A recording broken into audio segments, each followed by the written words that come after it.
एक समय की बात है जब गौतम बुद्ध अपने शिष्यों के साथ एक वैन में बैठे थे। उनका प्रशिक्षण चल रहा था और उनका प्रवचन अपने अंतर्गत सभी को मार्गदर्शन और आत्मा की शांति की दिशा में ले जा रहा था। एक दिन उनका शिष्य आनंद उन्हें एक प्रश्न करने का अवसर ढूंढ रहा था। आनंद ने बुद्ध से कहा, भगवान, क्या आप मुझे एक राज बता सकते हैं? क्या आप हमारे आदमी पर विचार पढ़ सकते हैं?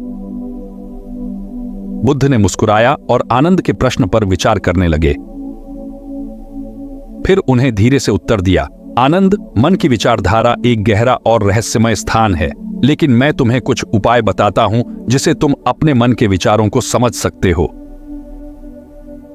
आनंद ने उत्कृष्टता से सुना, कृपा बताएं भगवान, मैं कैसे अपने मन के विचारों को समझ सकता हूं?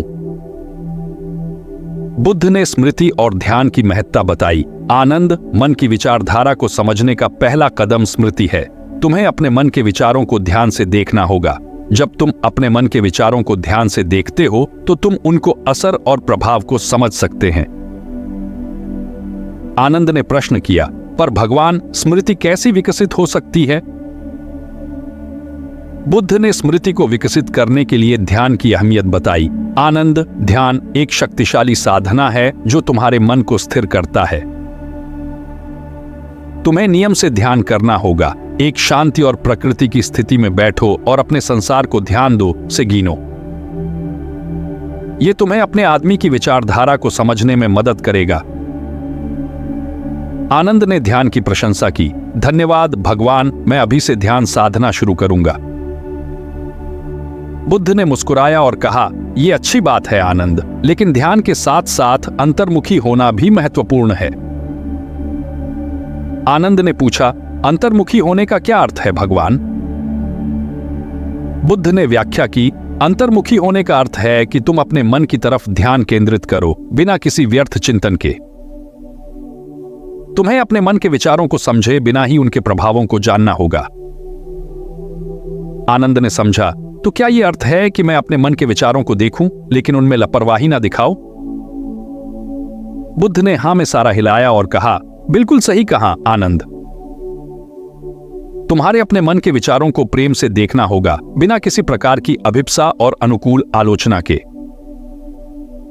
आनंद ने प्रश्न किया, लेकिन भगवान, मन की विचारधारा तो कभी कभी अत्यंत प्रभावित कर लेती है। हम उस पर विजयी कैसे हो सकते हैं?